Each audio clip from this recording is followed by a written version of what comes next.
सोनिया गांधी के दामाद और प्रियंका वाड्रा के पति रॉबर्ट वाड्रा ने एक बार फिर चुनाव लड़ने की इच्छा जाहिर की है। रॉबर्ट वाड्रा ने कहा कि लोग चाहते हैं कि वो अमेठी से चुनाव लड़ें। हालांकि कांग्रेस की ओर से अभी इसको लेकर कोई औपचारिक ऐलान नहीं किया गया है। ऐसे में अमेठी सीट से अगर रॉबर्ट वाड्रा को टिकट मिलता है तो गांधी परिवार से राजनीति में एक नई एंट्री हो जाएगी और वहां पर यानी कि अमेठी की सीट पर मुकाबला प्रियंका के पति वर्सेस स्मृति हो सकता है। रॉबर्ट वाड्रा से एक्सक्लूसिव बातचीत की हमारी संवाददाता कनिका कटियार ने। All right, welcome to all exclusive interview, Mr. Robert Vadra with us. Robert Vadra जी, आप अक्सर अपनी बातों से सुर्खियों में रहते हैं और एक बार फिर आप सुर्खियों में छाए हुए हैं। लेकिन सवाल सीधा है, लोकसभा चुनाव बहुत नज़दीक है, तमाम पार्टियां अलग अलग प्रचार कर रही हैं, तैयारी कर रही है। कांग्रेस पार्टी ने अधिकतर लोगों के उम्मीदवारों की घोषणा कर दी है। यूपी रायबरेली फंसा हुआ है, क्यों फंसा हुआ है और क्यों गांधी परिवार इस बार रायबरेली और अमेठी को लेकर क्लियर मोड पे दिख नहीं रहा? देखिए, मेहनत पूरी है। पूरे देश में जितनी मेहनत करने की ज़रूरत है, मुझे पता है कि मेरा परिवार और कांग्रेस पार्टी तैयार है। जो गठबंधन बनाए उसमें भी शामिल हैं और उसमें भी अपना तैयारी हर किस्म की लेवल पे हो रही है। और प्रचार कैसे होगा, किस एरिया में पहले होगा, तो उसके मुताबिक मुझे पता चलता है, सुनाई देता है। और क्योंकि मैं अभी कांग्रेस का मेंबर नहीं हूँ और मैं इन्वॉल्व नहीं हूँ, तो मुझे सुनाई देता है और पता चलता है कितनी मेहनत की प्लानिंग चल रही है। पर हर चीज़ का स्टेज होता है, तो हम मेरे ख्याल से यूपी और जिसमें रायबरेली और अमेठी की भी बात चलेगी और तब मेरे ख्याल से पता चलेगा कि कौन वहाँ का कैंडिडेट है। सवाल अब प्रियंका गांधी को लेकर है, क्योंकि आपने पिछली बार भी ये कहा था कि प्रियंका गांधी अगर सक्रिय राजनीति की शुरुआत करेंगी तो वो संसद के भीतर से करेंगी शुरुआत। तो क्या वक्त आ गया है कि प्रियंका गांधी वाड्रा हमें संसद के अंदर दिखेंगी और चुनावी मैदान में दिखेंगी? अब मैं हमेशा बोलता हूँ ये कि क्योंकि वो इतनी मेहनती हैं, निडर हैं, लोगों के बीच में रहते हैं, चाहे सिक्योरिटी हटा दी है और मेरे बच्चे और मैं हमेशा चिंतित होते हैं उनकी सुरक्षा के लिए। पर मुझे पता है कि कोई रोक नहीं पाएगा उनको जब लोगों के बीच में रहती हैं, उनकी जो समस्या है उसका समाधान ढूंढने की कोशिश करती हैं। और मुझे ज़रूर लगता है कि उनकी जगह संसद में है और वो बहुत अच्छा करेंगे देश के लिए और लोगों के लिए, लोगों की बात रखेंगे। पर जो समय लग रहा है वो प्रियंका ही डिसाइड करेंगी कि और उसका जवाब दे पाएंगी कि क्यों समय लग रहा है या क्या है। पर मेरे तरफ से अगर वो होते हैं तो मुझे खुशी होगी, पर वो कांग्रेस और उनके ऊपर है, उनके डिसीजन होने पर। ठीक है, अब हम राजनीति से थोड़ा हट के परिवार, क्योंकि आप परिवार के सदस्य भी हैं। राहुल गांधी ने पिछले साल भारत जोड़ो यात्रा की, 4000 किलोमीटर से भी ऊपर की यात्रा की। राहुल गांधी बार बार ये कहते हैं कि ये देश, संविधान खतरे में है इस देश में एजेंसियों का दुरुपयोग हो रहा है और बार बार मोदी सरकार को घेरते हैं राहुल गांधी। आपसे मैं पूछना चाहती हूँ, क्या आपको लगता है कि संविधान खतरे में है और एजेंसियों का दुरुपयोग जो है वो भारतीय जनता पार्टी कर रही है? क्योंकि 2014 से पहले की परिस्थिति और 2014 के बाद की परिस्थिति आपके अनुसार क्या कुछ रही? देखिए, इस टॉपिक में तो मैं किताब लिख सकता हूँ, क्योंकि मुझे समन किया गया है ईडी और अलग एजेंसियों के द्वारा। और मैं विदेश में था, अपनी बेटी का ऑपरेशन हो रहा था, टंग का ऑपरेशन, और मैं उसमें शामिल था। पर जब से समन मिला मैं पहुंचा हूं यहाँ। और मैं एक दिन पहले पहुंचा था, पर मेरे को मुझे पता लगा कि अगले दिन जाना है, तो समय से पहले पहुंचा मैं। और जितने भी घंटे उन्होंने बोला रुकने के लिए मैं वहाँ रुका, बैठा। पर उनके जो सवाल थे उसमें कुछ मैं कहता हूँ रियली दम नहीं था। और उनके सवाल कुछ खोखले से थे जो भी वो मेरे से पूछ रहे थे, और चाहे 10-12 घंटे बिठाने की ज़रूरत नहीं पड़ी, पर उनके ऊपर प्रेशर था जो भी ऑफिसर थे कि नहीं, हम अभी बिठाएंगे 3 घंटे और 4 घंटे और। तो उसके बाद वहाँ तक नहीं रुके, वो सीमा पार की कि मेरे माताजी को भी बुलाया, क्योंकि वो एक 5% एक मेरी कंपनी के 5% के पार्टनर थे। तो उस मेरे को परेशान करने के लिए, ऑप्टिक्स के लिए, दिखावे के लिए पूरे देश में कि हम किसी को भी नहीं छोड़ेंगे और भ्रष्टाचार ये वो, पर कोई भी चीज़ ऐसी प्रूव नहीं हुई जो गलत थी, क्योंकि गलत कुछ हुआ ही नहीं, ना किया। तो मैं ज़रूर, मुझे उस समय इनको झेलना पड़ा, 15 बारी, 10-10, 12-12 घंटे, और उससे सीखने को भी बहुत मिला कि छोटी छोटी बातें, जो वैसे कंपनी में मैनेजर्स होते हैं और अकाउंटेंट्स होते हैं, पर उन्होंने कहा कि आप, मुझे हर चीज़ पता होना चाहिए, और जहाँ से मैंने अपना पहले रुपया कमाया उसकी भी मेरे को उनको खबर देनी पड़ी कि कैसे कैसे, क्यों मुरादाबाद, क्यों यहाँ नहीं, यहाँ ये वो, बहुत सारे सवाल ऐसे पर्सनल भी पूछे। पर ठीक है, वो समय गुजरा हूँ और उस समय से गुजरा हूँ और उस समय से भी सीखा हूँ मैं। और ज़रूर मेरे को लगा है कि दुरुपयोग हो रहा है, क्योंकि मैं शामिल था वहाँ। फ़ोन आते थे उनको और वो पूछते थे, क्या सवाल पूछे, ये जवाब दिया, क्या दिया, दोबारा पूछो, और 2 घंटे और ठहराओ। अब कौन है उस तरफ, क्या हो रहा है, मुझे उसका ख्याल नहीं है। पर काफ़ी मैंने उनको बोला, जिस दिन मेरे को थोड़ी जल्दी जाना, मैंने उनको बोला, आप अगर जो ऊपर से फ़ोन आते हैं, अगर आप नहीं बात कर पाओगे, मुझे बता दो, मैं पूछ लेता हूँ उनसे, क्योंकि आप तो जवाब दे नहीं पाओगे, आप तो कोई डिसीजन ले नहीं पाओगे। तो मेरे एक्सपीरियंसेस अलग थे, जो थे, मेरा अनुभव है, मैं बता रहा हूँ। बाकी जब मैंने देखा पंजाब में जब इलेक्शन थे, वहाँ भी जो आपने, जो भी उम्मीदवार होते हैं, उन पर, उनके परिवार पर फिर से वही पुराने केस शुरू हो जाते हैं, और जैसे ही इलेक्शन ख़त्म होता है वो केस का पता नहीं चलता, उनके ऊपर कोई जो आरोप होते हैं वो हट जाते हैं, और अलग अलग चीज़, जो प्रेशर टैक्टिक्स होते हैं, जो उनकी प्रचार करने की, बीजेपी की प्रचार करने का ये तरीका बना दिया उन्होंने। वो हमेशा इलेक्शन से पहले 2-3 महीने पहले आप देखेंगे कि कांग्रेस के अकाउंट्स को फ्रीज कर दो, फिर से ईडी का बहुत सारा पता चलता है कि इनको अरेस्ट कर दिया, उनको जेल में भेज दिया, उनको ये कर दिया। तो और उसके बाद आप देखेंगे सबको बेल मिल जाती है, वो मामला ही ख़त्म हो जाता है। और वही चीज़ वेस्ट बंगाल में भी हुआ, जो आप देखेंगे कि ममता के जो मेरे ख्याल से नेफ्यू हैं या जो भी है, उनके ऊपर भी आरोप हुए थे, उनके ऊपर भी प्रेशर थे, और हर जगह आपको देखने को मिलेगा। तो जो मैं जब भी कुछ बोलता हूँ, ये मेरा एक्सपीरियंस से बोलता हूँ, तो लोगों का मानना है कि पहले तो हम ईडी के बारे में सुनते भी नहीं थे और हमें समझ ही नहीं था, पर अब तो ये नॉर्मल हो गया है कि अगर किसी की कंपनी में कुछ भी मिलेगा, ये नहीं है कि उस कंपनी के अकाउंट्स को असेस करो और रीअसेस करके पेनल्टी दो, पेनल्टी भर दो। यहाँ होता है कि छोटा सा नुकसान मिलता है तो ईडी के साथ आपको इन्वॉल्वमेंट होना पड़ेगा।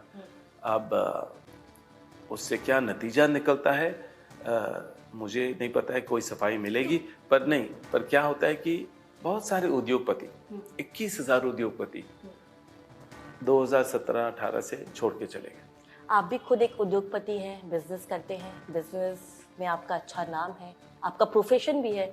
कभी डर नहीं लगता कि आप बिजनेस कर रहे हैं, फिर गांधी परिवार में भी हैं और कांग्रेस पार्टी का झंडा भी बुलंद करा हुआ है, ईडी, इनकम टैक्स, सीबीआई से, आपको डर नहीं लगता कि आपके ऊपर भी कार्रवाई हो सकती है? कार्रवाई तो पूरी होगी। जब से ये सरकार आई है, जिस दिन से ये सरकार आई है, तब से मेरे ऊपर परेशानी करने की कोशिश की है। पर देखिए, 10 साल में अगर आपको कुछ मिलेगा नहीं, और जितनी भी आप छानबीन करते रहो, और मेरे को कितने क्लीन चिट मिल चुके हैं इन्हीं के गवर्नमेंट से, इन्हीं के सरकार में, तो ज़रूर दुरुपयोग है। और मतलब कि मेरे बिजनेस में ज़रूर परेशानी आई है, क्योंकि लोगों को डराया है, जो मेरे साथ काम करते थे उनको डराया है। तो इनके अलग अलग तरीके होते हैं परेशानी क्रिएट करने का, फाइनेंशियली, रेप्यूटेशन वाइज, कि अफवाह फैला देंगे कि ये करप्ट हैं, ये है, वो है।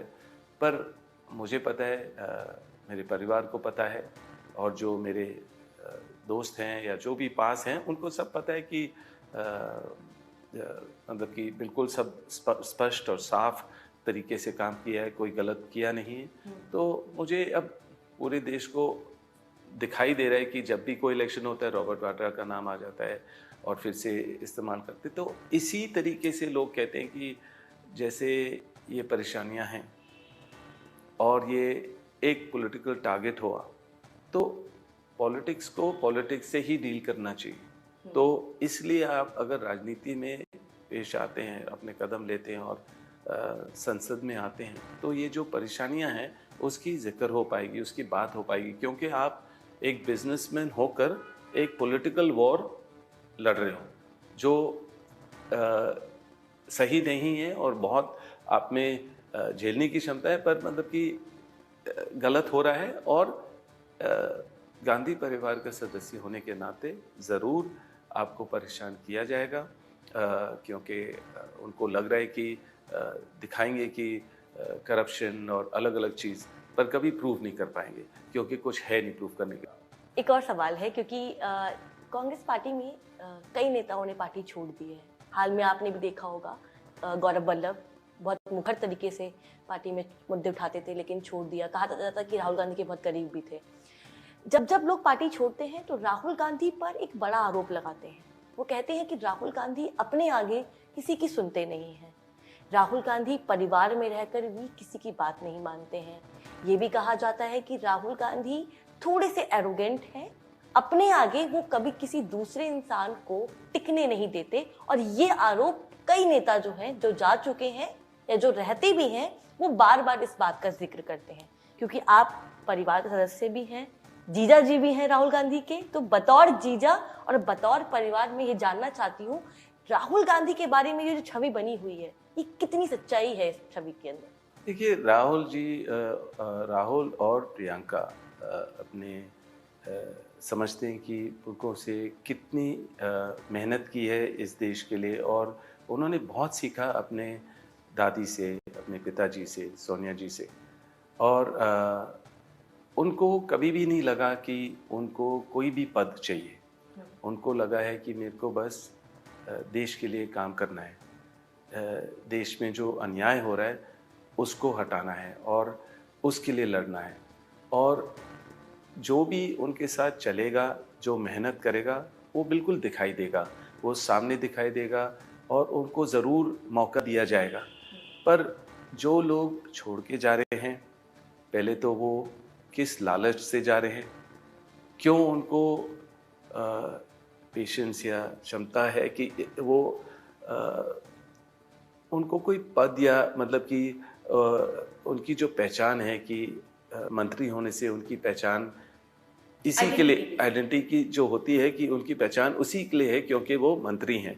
और उससे मंत्री होने से उनको फ़ायदे क्या होते हैं कि घर मिलेगा, ये वो, तो वो लोग उसी को देखकर चलते हैं कि हमें मेहनत नहीं करनी है।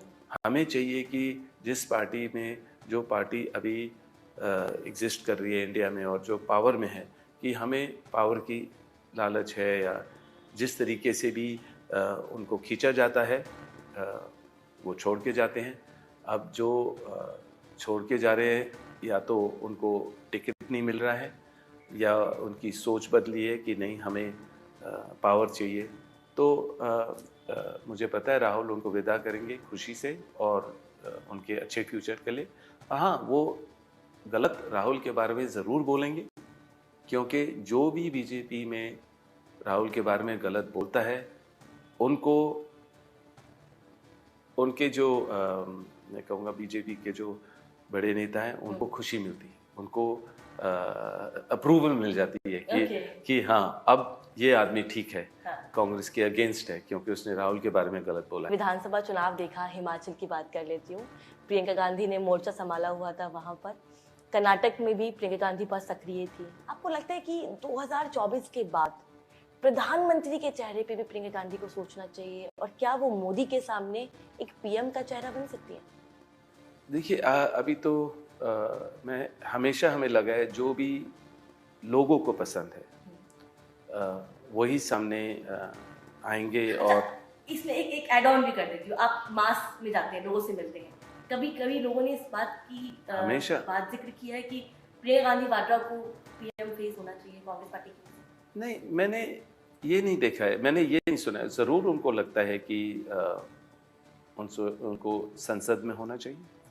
उनको लगता है कि वो बात रखेंगे वहाँ लोगों की, तो और उनकी पोजीशन वहाँ है, उनकी जगह वहाँ है।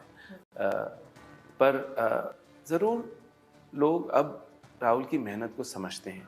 भारत जोड़ो के बाद जितनी मेहनत की उन्होंने, वो लोग समझते हैं कि ऐसा नेता है जो मेहनती लोगों के साथ रहना चाह रहे हैं, जो देश के लिए किसी और तरीके से झुकेंगे नहीं, ना किसी पद के लिए, ना किसी कारण के लिए किसी का हाथ पकड़ेंगे, या जो भी मेहनत करेंगे, जो ईमानदार हैं, जिनके ऊपर कोई भी आँच ना हो, उनके साथ एकजुट होकर देश के हित में आगे चलेंगे। मेरे को तो हमेशा यही लगा है, और ज़रूर प्रियंका उनके साथ है, पूरा परिवार उनके साथ है। चाहे जितनी भी मुश्किल आए, हम लोग एकजुट होकर आगे बढ़ेंगे, देश के लिए, देश के हित में काम करेंगे, और जो भी छोड़ के जाएगा हम उसको मतलब अच्छी तरीके से विदा करते हैं, और अच्छे फ्यूचर के लिए। पर लोग देख रहे हैं कि या तो कोई टिकट नहीं दिया है या कोई पोजीशन नहीं दिया है, तो उसी के वजह से। और मैं देखता हूँ कि जैसे जब समय बदलेगा तो बहुत सारे लोग वापस आएंगे, और ये आना जाना हमेशा चला आ रहा है और चलता रहेगा। तो हम घबराते नहीं हैं, हम रेडी हैं, कोई भी छोड़ जाएगा। जो रहें फिल्टर हो जाता है कि जो मेहनती लोग हैं वो रह रहे हैं, जिनको पद की ज़रूरत नहीं है वो रह रहे हैं, जो अन्याय हो रहा है, जो गलत हो रहा है देश में, उसके खिलाफ हैं वो रह रहे हैं। आपने कई बार इस बात का भी जिक्र किया है वाला साहब कि कई पार्टियों से आपको ऑफर आया है कि सक्रिय राजनीति में आपको आ जाना चाहिए। उस वाक्य का जिक्र हम अक्सर सुनते हैं और सोशल मीडिया पे बड़ा ट्रेंड भी करता है। मैं वो आपके मुंह से जानना चाहूंगी, कौन कौन सी पार्टी से और कब कब आपको वो ऑफर मिला? देखिए, जैसे मैंने कहा कि 25 साल से मेरा संबंध है गांधी परिवार से, तो दुनिया के जितने भी लीडर आते हैं उनसे मिलने का मौका मिलता है, उनसे सीखने को मौका मिलता है। और अबव पार्टी लाइन्स जितने भी कोई अगर कार्यक्रम होता है, कोई भी आप लोगों के मीडिया के कार्यक्रम होते हैं, तो उसमें जब मैं शामिल होता हूँ, तो अबव पार्टी लाइन्स एक ही टेबल पे लोग बैठे होते हैं। जब जेटली जी थे तो उनके साथ मेरे अच्छे रिलेशंस थे। फिटनेस के द्वारा के लिए हम लोग अपने आइडियाज़ एक्सचेंज करते थे, और ज़रूर हम एक फ़्लाइट में मैंने नड्डा जी से मिले, और नड्डा जी ने भी बोला कि बस आपको आना चाहिए, और बहुत अच्छी तरह हमारे रिलेशंस अच्छे थे। और अखिलेश जी हैं, और मतलब हर आदमी से मिलने का मौका मिलता है, और हम अबव पार्टी लाइन्स बात करते हैं, या चाहे कोविड का समय था या हेल्थ के बारे में बात करते हैं, अक्सर मेरे साथ ज़रूर उसके साथ मेरा लिंक है ज़रूर। और बाकी बताते हैं कि जैसे वो लोग काफ़ी लोग कांग्रेस में थे, और कैसे उनका परिवार भी कांग्रेस में था, और बहुत रिस्पेक्ट करते हैं सोनिया जी को और परिवार को।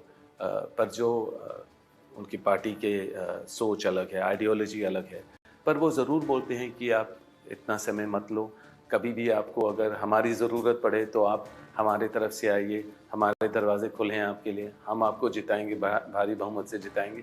तो ऐसी बातें होती रहती, क्योंकि लोग देखते हैं कि कंसिस्टेंटली मैं काम करता हूँ लोगों के बीच में, और जो भी मुश्किल हमेशा झेलनी पड़ती है जब भी कोई इलेक्शन हो, या जब लोगों ने देखा कि अब ईडी के पास खींच रहे हैं, या कभी इनकम टैक्स का या रेड कर दिया, या अलग अलग चीज़ें से जब दिखाते हैं बार बार, तो लोग फिर तंग आ जाते हैं कि यार एक आदमी को इतना परेशान नहीं करना चाहिए, क्योंकि वो इस